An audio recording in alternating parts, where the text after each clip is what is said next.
Welcome to the Smart Thinking Podcast. This is my dad, Ted.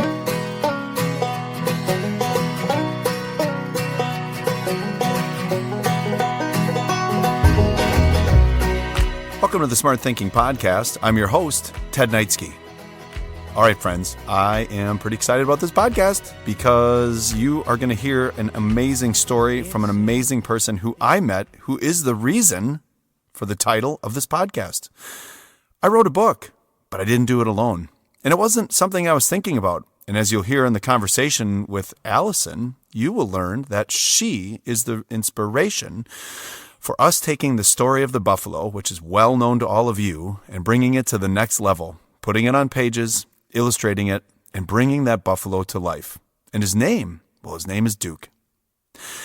In this conversation with Allison, you are going to hear why we wrote the book. You're going to hear who she is and what inspired her to do it. And you are going to hear the voice of my partner, the illustrator. I'm the author, and she's the illustrator. And the best part about this is, as you'll find out, how we met, what we met around, and just the simple fact that a simple nudge from another leader can change the direction of your day and now our life. Being a leader is something that we can never take for granted. And remember, a leader is anyone who has influence over another person. And are you paying attention to the influences around you, the subtle nudges, the opportunities presented to you by others? Because this whole podcast is about me being nudged by someone else and someone being nudged by me into collaborating around a book called Duke Storm. As leaders, are you paying attention to these subtle nudges? Because sometimes it can be a push that can push you to places that you never imagined. And that's where we're at. In this conversation, I want you to really listen to where Allison was in her life, how Buffalo leadership impacted her, and most importantly, how Buffalo leadership took two people and propelled us into becoming a published author and a published illustrator.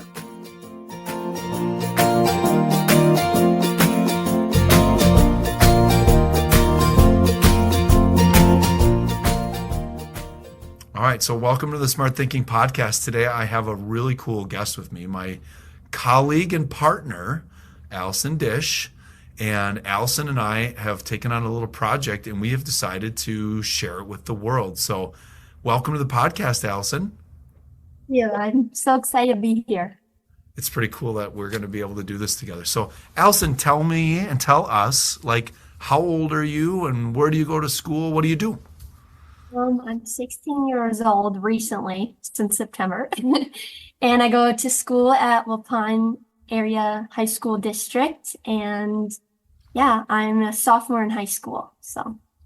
And what are some of your interests? What are you good at? Well, I've been an artist for I would say my whole life. I've been drawing since I was 5 or 4 years old, ever since I could pick up a pencil. And then out of my time of drawing, I play tennis and, just hang out with friends and family. So I keep myself busy. So tell me a little bit about your family. Where does the art stuff come from? Because as we're going to talk about here in a minute, Allison has a true gift, Renaissance level art skills, art talents. But where does that come from? Well, my dad was an art teacher for who knows how long, maybe 20 years. And he's been drawing since he was young also, but I don't think he really got into it as much as I did, as I am now. And then my mom is very artistic also. She does a lot of graphic design and art online more than traditional. So there's just a lot of art in the family, and it goes on and on with relatives too, not just my parents. So it's exciting to be able to carry on that tradition of being artistic. And do you think artists like yourself and your mom and dad, do you think you're born with the ability to see the world a little bit differently? Yeah, definitely. I just see everything a little bit more creatively. I see things and I think, wow, I could draw that. Or, I just look at people and think they look easy to draw. They just have certain characteristics, and just you get to see the world a little bit more colorful, I think, because you're not just work, work, work. You're kind of looking at in a more artistic way. And in school, you're a sophomore, right?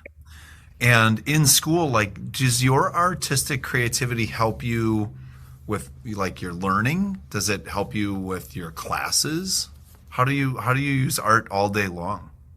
Well, at times it can actually be a little distracting because I would rather be drawing than doing geometry or algebra. But I don't know, it just like it keeps me busy. It keeps me going throughout the day of looking forward to drawing at the end of it or even doodling in class when I probably shouldn't be supposed to do that. But yeah, I mean, especially in art classes, it's really a privilege to be in those and to be able to express your artistic ability at a school setting. So it's just all those little things that get you through the day and help you with the education. And tell me a little bit more about your family. So mom and dad both highly artistic. You have brothers, sisters? I have two older brothers. Oh, Um, how old are they, and who are they, and what do they do? Noah is 22 years old. He's my oldest brother, and then Abram, he's 19 years old, about to be 20. And right now they're both living at home with us, which can be interesting sometimes, but they're keeping busy with work and Noah's graduating college soon, so yeah, they're just saving up to continue on with their jobs and living in their own houses. Yeah, a couple of really handsome fellows. Ladies, watch out. So, Allison, let's tell the world how we met. How did you and I meet? Well, it was last year, so I was a freshman at the time, 15 years old, so not too long ago. I believe it was late winter. My dad told me, since he works at the school I go to, that there was a leadership program for our school. It was the first time we had it actually, so it was a new thing. And, all I knew that there was a Ted Nightsky speaking at it. So my friends and I went to the leadership program since it was like out of school, so we got to skip school, which is kind of fun. And I remember sitting in the front actually, so we met kind of early on, and yeah, so we just met at the leadership program, and I was one of the students attending it. And since then, like my whole career has changed. So And for our friends who are listening, one of the things that I have the privilege of doing is I run student leadership academies where we spend a whole day together breaking down what it means to be a leader when you are a teenager, either a middle schooler or a high school student. And we go through everything from like your mindset on how to deal with the narratives in your head, and when you get kind of stuck and you start to get anxious about how much you matter. And we go through those different pieces. We talk about the 0-0 mindset, and like you got to be able to reset yourself, and you're never winning, you're never losing, you're always trying. And then there's this other story that apparently really, not apparently, it really struck you. Tell me about that, or tell us about that. yeah, so the biggest story that really stuck out to me while I was at that program was the buffalo story, which I bet most of the listeners are familiar with. Where buffaloes, instead of running away from the storm, they go through it to get over with it faster. So they're not afraid, they just go to it and they face their problems. And unlike some drowsy cows, they walk away and don't face their fears. So that really amazed me at the time because of just being a teenager and everything I was going through. So And that sparked in you like a change. Like you decided you were going to be a little bit different. Tell us what that was. What were you going through, and what was your storm, Allison, and then what did you decide to do with it? yeah, I mean, being a teenager is harder than, some people think. You're uh, facing all these new emotions. My mom always tells me that we don't always think how we should think because of our brain developing and just drama at school, losing friends, making friends. Just trying to fit in mostly is the hardest because when you feel a little different or you maybe even look a little different, it's hard to fit into a school or any school really where kids quickly judge you. And yeah, so like my whole life I've struggled with anxiety and just fearing things even at a young age when not a lot of kids my age really did. So just like dealing with that anxiety and not running away from it and instead going through it really stuck out to me because um you just with anxiety you run away all the time and you don't want to face those fears. So the buffalo really stuck out to me and I wanted to be one of them. And I part of the story that has kind of come out is that you had some really interesting dilemmas that were being created by some friends, and you were facing some choices there. And what did you choose to do as a result? Well, kids these days can be mean, mean to not only you, but to other people. And I just didn't want to be a part of that. So I chose to be different and stop being friends with people that I felt I didn't feel good about myself with. And I just really wanted to make sure that I wasn't getting dragged into that kind of lifestyle as a teenager. So I just wanted to make the more mature decision where there's not a lot of mature teenagers. So I tried, I tried to be more mature and I stopped being friends with people that I wasn't proud of being friends with. And Allison, I have to tell you that that's the first time I've heard you say that, and we've been hanging out together now for 7 or 8 months. And I want you to know I'm really proud of you for that.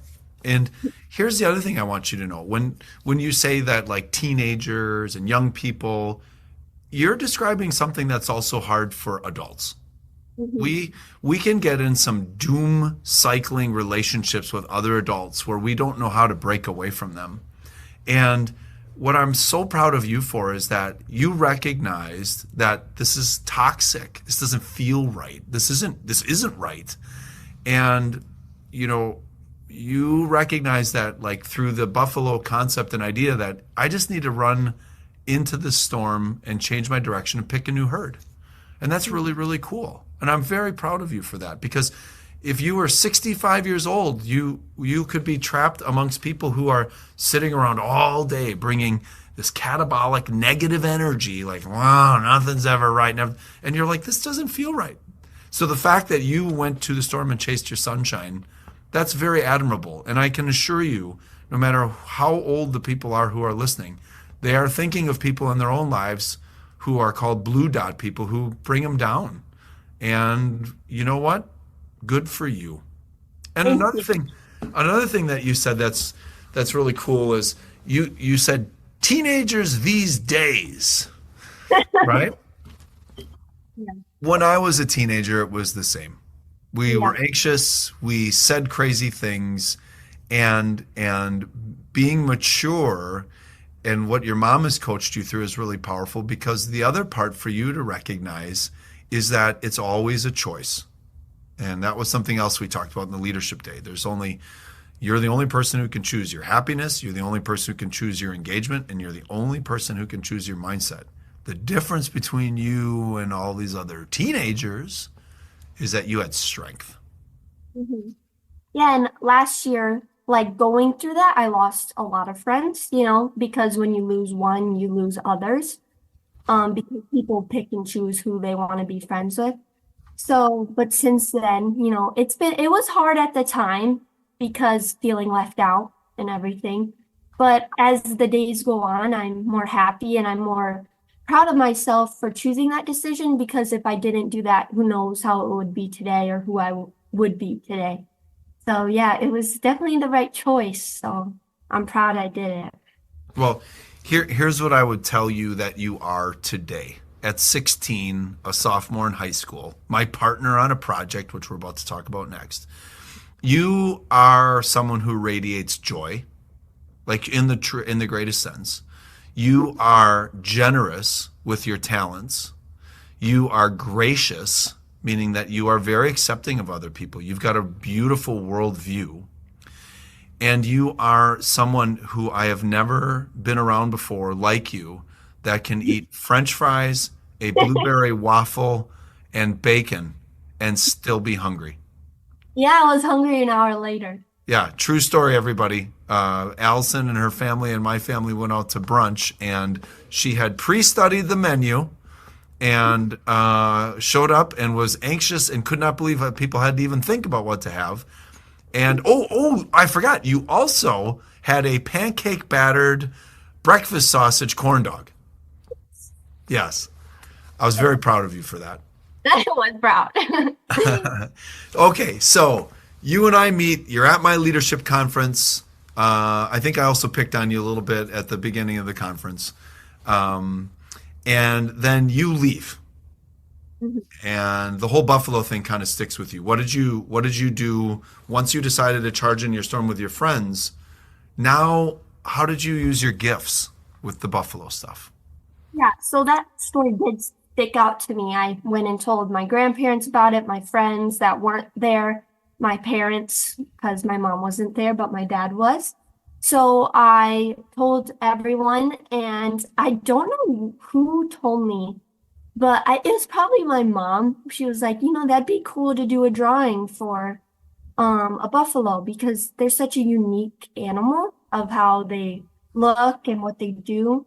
So since I've been drawing my whole life, I've had many attempts of doing books and drawing books, but they never really gone anywhere because I was younger and, I didn't have any help really. It was all on my own. So I took your buffalo idea and the whole idea of buffaloes running into their storm. And I went home and I drew a buffalo facing the storm with the whole mountain landscape and everything behind it. And I actually believe that I was in a science class and I was bored. I probably shouldn't be admitting this on a podcast, but I was. It's fine. As long as you are drawing an animal while in a science class, it's still science. So I was on my Chromebook and I was thinking of the whole buffalo story, and I actually came up with a story of a buffalo named Duke. So my mom actually liked the Duke basketball team her whole life so much that we had a dog named Duke. Oh. So I took that as like a thing for her, and I made a story about a buffalo named Duke going into a storm, even though he was afraid. And, it just kind of went off from there. I looked at the pages and I started drawing. And then later I actually looked up the meaning, like the definition of Duke. And it showed up as leader, and I didn't know that. So it was a cool connection. After that, I kind of felt like I needed to follow through with it since it was kind of like a sign. And what's so cool is, like you, when I first learned the story, it was always on my mind. And I'd get into these little situations where I'm like, ugh, and then I'd go, I just have to be a buffalo. And now, because of you, the buffalo that I always talk about has a name. Yep. Duke. And so I just want to pause for a second here, Allison, and I want to break something down. So I show up in Waupun, really cool leadership day. That is, I nudge you. And the nudge is like, I give you a little nudge with the elbow. You start thinking about like, I don't like the situation I'm in with my friends. And you start thinking about the buffalo. That nudges you into thinking. You go home and you tell the story. Your mom nudges you to be like, hey, maybe you should draw that. So then you draw that. And then there's a new nudge. You nudge your dad. So what was the nudge to your dad that then he nudged me? Well, I don't know what program you guys were at. It was like a retreat, wasn't it? Your dad was at my Smart Thinking summer retreat. So when I figured out that he was going to be there with you, I was like, you should show him this drawing. I didn't know it would turn into what it is today. I had no idea. But I just wanted him to show you so you could like realize that one of your students kind of took something that you said and made it into something, and took it to heart instead of just forgetting about it. So I thought, he could show you, it'd be cool. And then, I would just do the whole book thing on my own. And he showed you. And then while he was there, he sent me a video of what you sent to me. Yeah, So, because so then I'm going to take over the story. So your dad and I were in Port Washington, Wisconsin. It's a beautiful summer day. And your dad comes up to me and he's like, "Hey, so I'm not sure if you remember my daughter, Allison, but she was at the leadership training you had done, and she drew a picture of a buffalo and she wanted me to show it to you."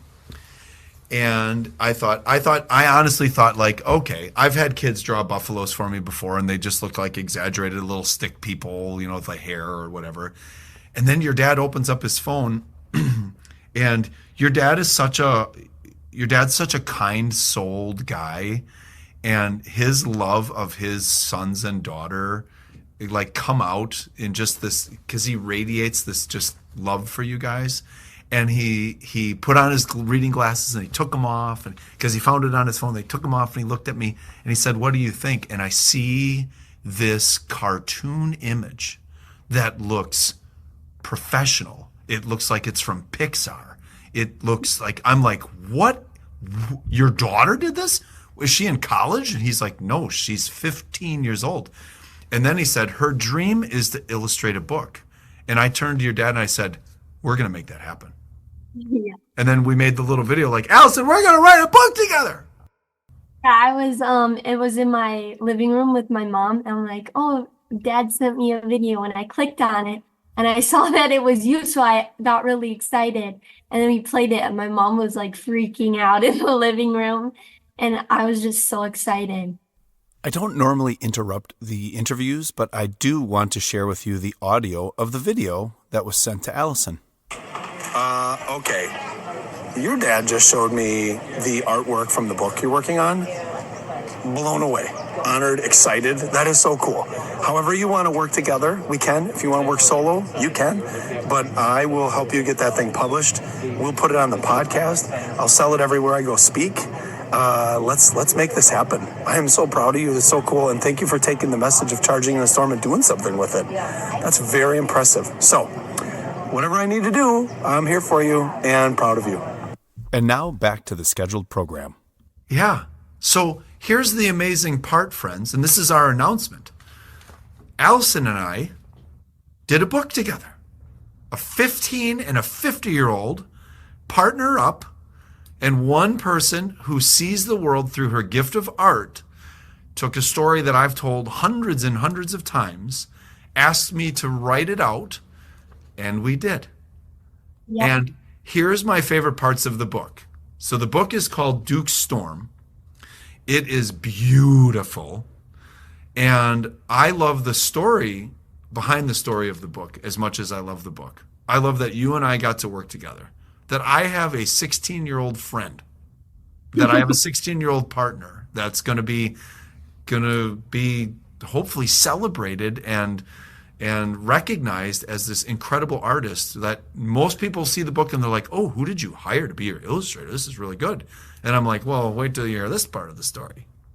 And what I love about the book that you and I've talked about is that Duke is something that's important in your family, but it's also my son's nickname.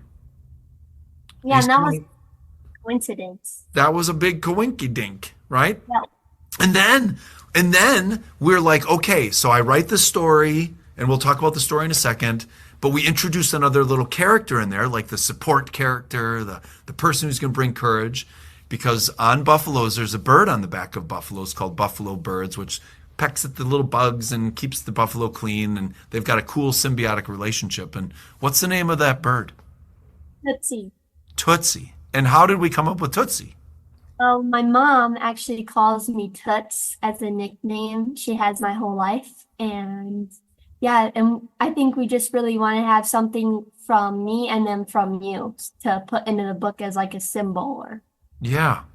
And we have this cool thing where like, and I'm not even sure I ever shared this with you, but my wife calls my daughter Tootsie. Really? I So didn't know. when you said Tootsie, and I was like, this little girl named the Buffalo Duke, which we both care about that name, and now the bird's named Tootsie, and my two favorite young women share the same nickname, and now we're going to make a book out of it. That was mind blowing. It was completely insane. Yeah, somebody's watching over us. Okay, so then we meet at a leadership conference. You get inspired by the Buffalo story. You draw it. Your dad pulls me aside. I excitingly call you up through the video. I'm like, we're doing this. Then you and I meet, and we had a really fun day because I wrote the story. And then tell us what we did. We drew little thumbnails, and if people don't know what that is, it's basically just a little square picture that's really like a rough draft of what each page is going to look like. So then the artist could take that little thumbnail and use it for reference later when doing a actual professional drawing. So that day we literally planned out the whole entire book. We went page by page, drawing what we want to have to illustrate what we wrote. And it was finally feeling real by then because we really had the book coming together already, and it was only like a month since we met or something like that. So Yeah, so there we are in August. We're at my office up here in Oshkosh at CISA 6. We've got this huge dry erase board wall, and I'm saying like, all right, so page 1, here's what it's going to say, and then we're collaborating together. And there's somebody else in the room who was pretty helpful too. Who was that? Your mom. What's your mom's name? on Dish. Dawn Dish, right? D squared. So she's in there and she's kind of helping. So this really cool creative process. And what I loved about it was like, I wrote the story, you and I imagined the pages, then your mom was guiding you like, okay, so Allison, we could do it this way and you could do it this way and you could do it this way. And this is where you are going to hear something from me you probably heard all the time, but like, you are so fortunate that you live with these two artists, because that's like making you super powerful as an artist, because she's helped and your dad's helped. And what I want to share is, so we finish out that day, you start drawing, we set these deadlines, and you are so mature because you didn't meet the deadlines, you beat the deadlines. Yeah, I did. And one of the things, so tell us, like, how did you learn to draw a Duke? Well, the biggest thing for this book is that I wanted it to be accurate. You know, you don't want a buffalo story and you can't tell it's a buffalo. So before I even started drawing, I did multiple sketches.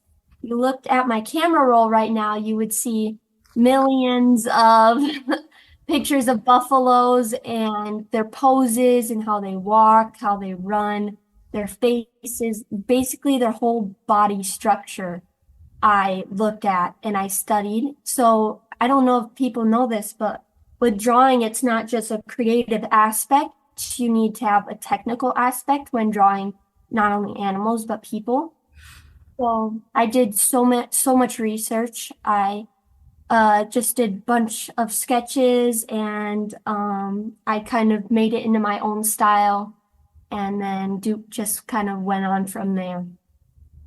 And friends, we are super excited for you to eventually see the book. But my favorite part is that, like, when you open the book, and it's clearly a children's book, but it's also a leadership book. I mean, I don't think this is just for little people. I think this is for all people. Every page Allison painted with Paintbrush Pro, right? And every page is unique. And she didn't copy paste buffaloes, and she didn't copy paste Tootsie and copy paste mountains. She resketched every single one, did the fills, did all these things.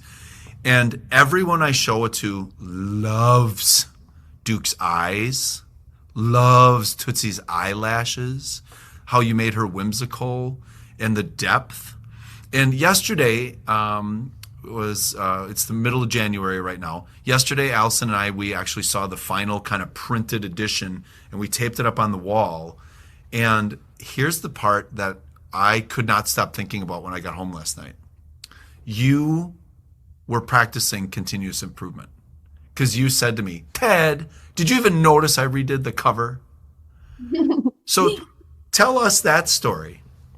Yeah, so as an artist, I get better every day because I practice and practice. A lot of people think I was just born with the ability to draw, but I don't think that's it because the amount of hours I put in a drawing is kind of insane.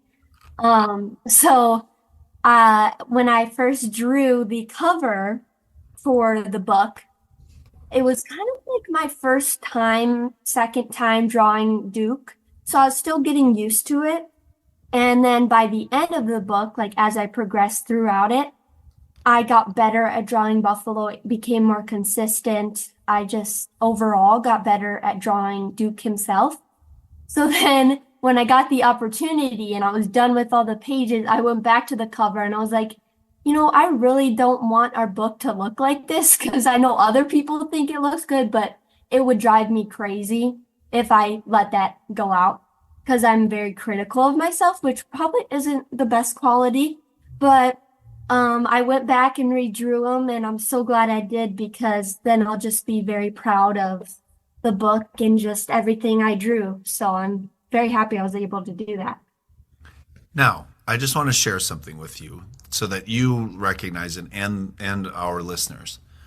You practice something there that a lot of people work their whole lives to try to master. So there's a lot of people who create something and then they're like, I'm done with that. I'm not going back to it. There are people who write and they're like, oh, I already wrote that. I'm not fixing it. The fact that you recognize that like I am growing and learning on my journey here. So I'm going to go back. It's called iteration. I'm going to make it better. That's a really, really cool quality. And friends, here's something else I want you to know about Allison that is really remarkable, right? So here's this old guy she's working with who's got, tons of energy and tons of ideas. And every time Allison would submit a sketch to me, well, how did I respond to you? Amazing. Yeah, blown away is the way I'd open it up and I'd run around whoever I was with. I'd be like, look at this. And then I realized like, I've got to stop doing this because we don't want to show everybody the book before it comes out. However, and here's a really cool quality about you. If I wrote you back and said like, can you make Duke's eyes a little more squinty? Or can you make Tootsie this? Or you never argued. You always took the feedback. And this is really, really important for you to recognize and others. A lot of people aren't good with that. So you never, not once did you say, Ted, I'm not doing it again. You're like, okay. And I think you combining that creativity with your flexibility, Allison, is going to make you even better as you age, because the having no stubbornness for other people's feedback and that continued pursuit of your own personal excellence, that's a really good combination. So never lose that. Thank you. And that took a long time when I was younger, and for art critiques, even in high school now, it can be a little frustrating to hear that other people don't view your artwork as good as you thought it was. But then it can also be eye-opening to realize, oh yeah, I didn't see that, or yeah, I like this better than I did before. So it's just really important to get that feedback and not take it to heart, because having another person's opinion is very important. And then there's also a time where you're like, no, I'd like this better. But I always got good feedback from you guys. And that's what's a part of working with a big group. And my mom and dad always taught me to be open to other people's thoughts and just think about it, and just be proud of what you made. Well, and again, for you, that's remarkable. And here's what I would tell you. If you ever get criticism that is mean, you've got my cell phone. You text me, and a white van's going to pull up in front of that person's house, and we'll take care of business. So let's break this down. I've always wondered, like, what's going to happen next. And we are pretty excited to be able to share with you that we've got a book. And then you want to tell everybody else, like, what else we have? We have Duke stuffed animals, Tootsie stuffed animals, Tootsie stickers, Duke stickers, Yeah. Oakley, all And that stuff. and about a month after this podcast goes out, people will be able to go on to Amazon and you'll be able to buy the book, or if you want the book and the stuffed animal, and if you want the book, the stuffed animals and the stickers, because friends, Allison has taken what had started as a lesson I had learned from indigenous traditions, and she has made it into a gorgeous, gorgeous visual that now will stand the test of time in a published book.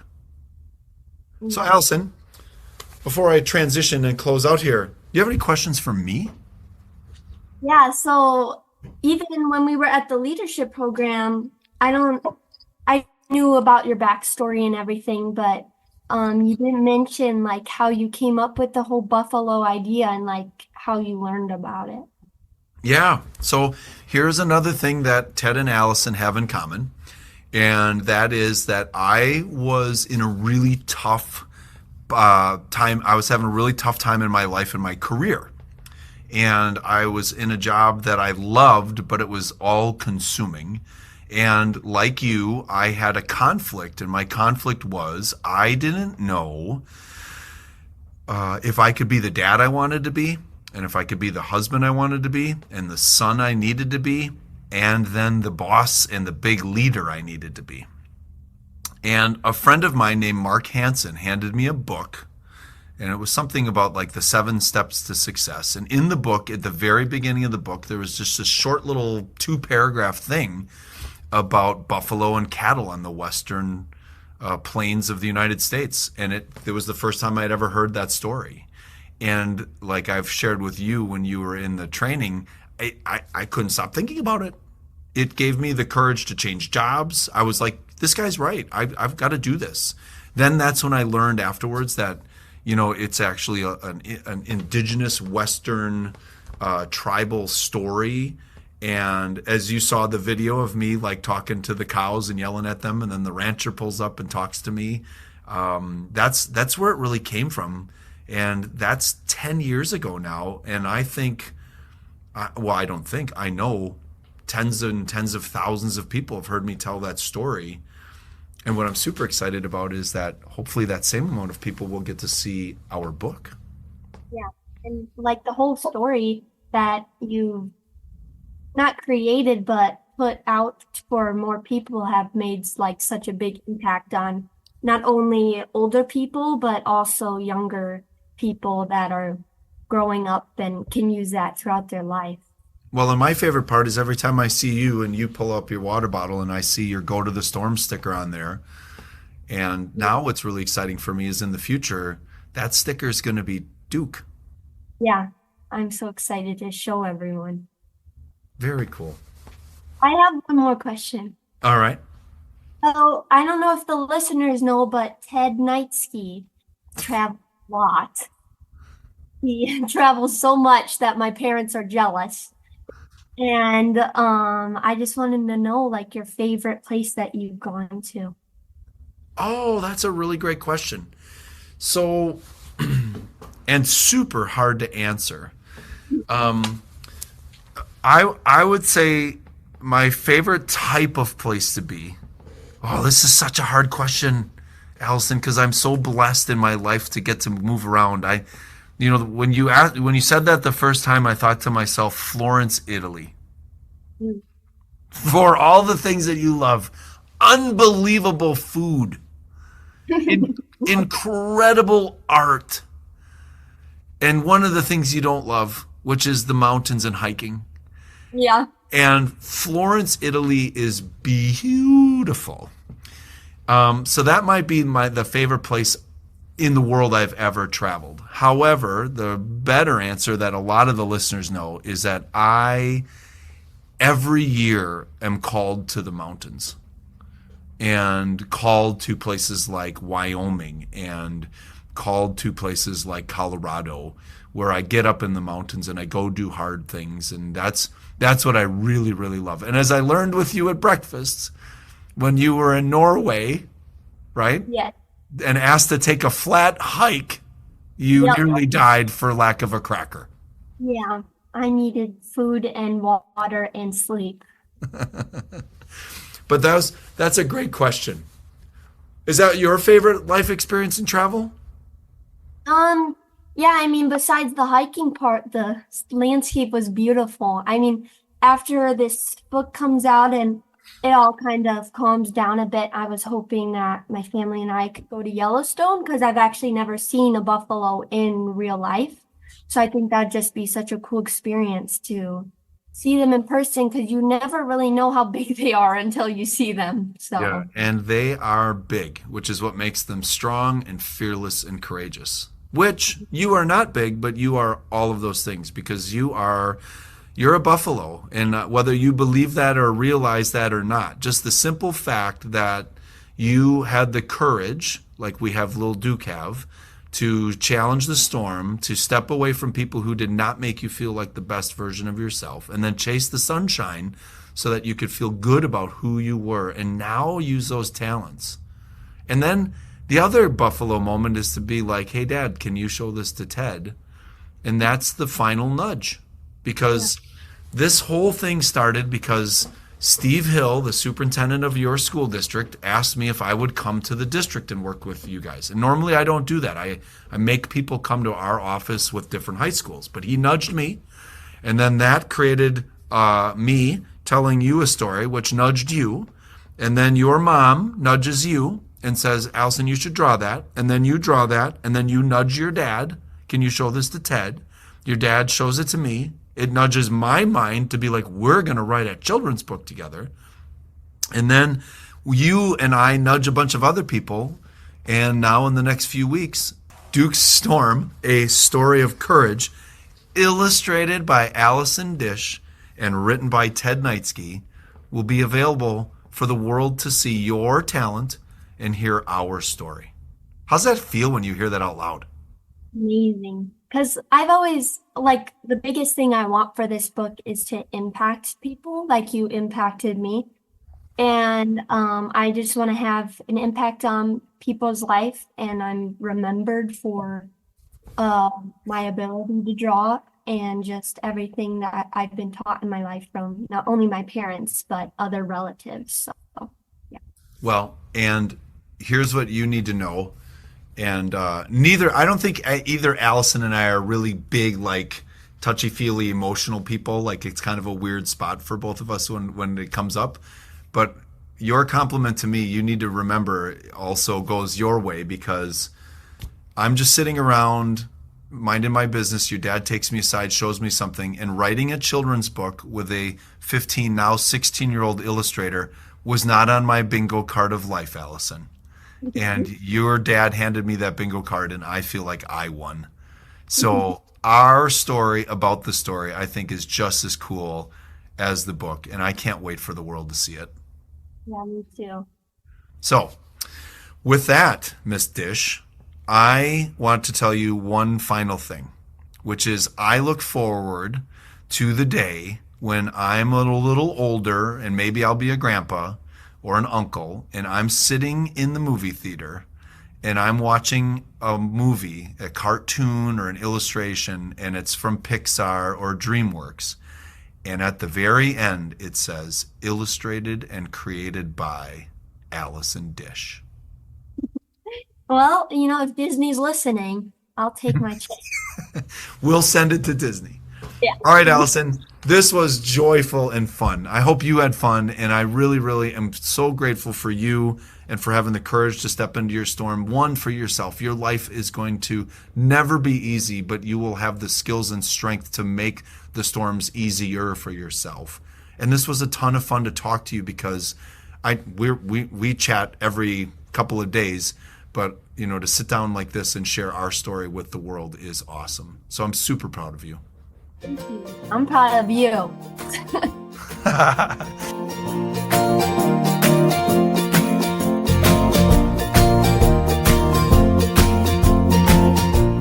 So let's do some smart thinking. Describe those in your life who have shifted the direction of not just your day or week, but maybe your whole life. List those around you who you could pay more attention to that could help propel you to the next level. And finally, describe ways in which you can support the empowerment of others, like Allison did for me. That's it. That's the Smart Thinking Podcast. Hey, friends, as always, thank you for listening. And please make sure to share this episode with as many people as you can. Allison and I could not be more excited, as well as my team at CISA 6, to be publishing this awesome book that's going to come out in just about 3 weeks. Also, thank you for helping me help others as they lead each day into the storms that they are facing. And finally, and as always, thank you to the Well Pennies for their amazing music. It's always great to have a soundtrack from their optimistic, whimsical music that allows us to kind of make the podcast even more fun as we move forward. Okay, as we close out here, I've got a bunch of thank yous, but my first is to you.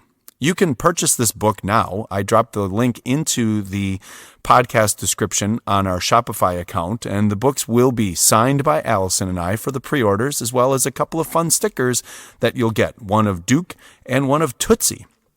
Tootsie, the whimsical little bird and best friend of Duke. Also, I just want to say thank you to all of you for listening each week, because it propels us, and to know that young men and women and people that I work with each week and each month in the leadership academies, and those of you I've stood in front of, and those of you who've discovered this podcast on your own, take the charge of charging into your storm, really fuel me. Now, I just want to give a big shout out to a couple of people who have been super supportive through this process.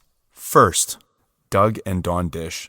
I mean, their daughter is phenomenal, and they have been great to work with, and they've been super supportive of their daughter, pushing her, supporting her, helping her, and really putting her in a position to be a truly professional animator. That's the goal, like she said. Hey, Disney, if you're listening. Also, I want to thank our team, Jill Novotny, our graphic designer, who helped put the whole book together, Katie Sell, who's putting it up online so we can all get it and is driving the innovation behind it. And of course, my awesome assistant, Deb Wrench, who every single day nudges me into the right direction so I can be best for others.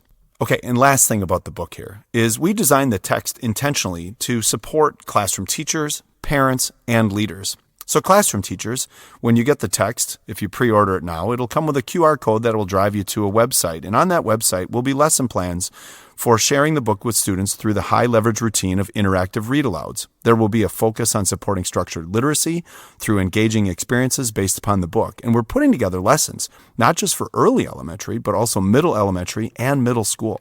There will be tips and tricks for parents who are supporting the journey of reading with their own children. There will be a leadership page that will take you to lessons and tools and processes to help you create a culture of Dukes and Tootsies in your own buildings and lives. And finally, there will be a fun little video there that will show Allison and I and the building of the project and the book. Okay, you can get the book now by dropping into the Shopify account or going to CISA 6 and pressing on the little shopping cart in the upper right-hand side of our website. It'll take you right to it. If you pre-order the book, it's going to come signed by Allison and I, and it will also have some Tootsie and Duke stickers. And we can continue to help out Allison if you want to follow her on Instagram at Allison_sketches, and it's Allison with 2 L's. Friends, I can't thank you enough for supporting me and us on this journey, because at the end of the day, we are all facing storms. And sometimes we come upon another person in our lives who just kind of nudges us in a new direction. And when you see the high quality artwork that Allison provided for what I think is a pretty good story, you will find yourself hopefully immersed in a great little tale about a great buffalo named Duke and his friend Tootsie, and how they challenged the storms that they were facing together. I know you've been blue. I miss the way you do. So drop your disguise and lift those tired eyes. And love, leave it be. Wait and see.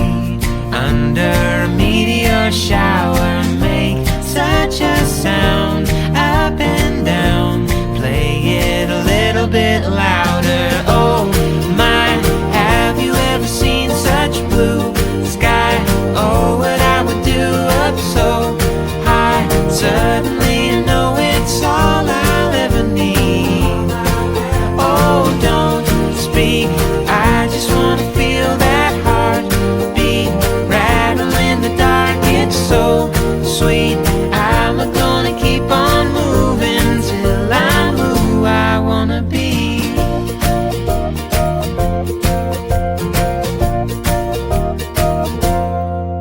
it's all falling through. I know you feel it too. It shakes and collides and feeds your worry mind. But love, leave it be. Wait and see. Under a meteor shower, make such a sound. Up and down, play it a little bit louder. Oh my, have you ever seen such blue sky? Oh, what I would do up so high. Suddenly I know it's all I'll ever need. Oh, don't speak, I just wanna feel that heartbeat rattle in the dark. It's so sweet, I'm gonna keep on moving till I'm who I wanna be. And I'm no good either, I'm trying to break away, but don't be so eager to stay. Before it began, you held it in your hand. I'll take yours in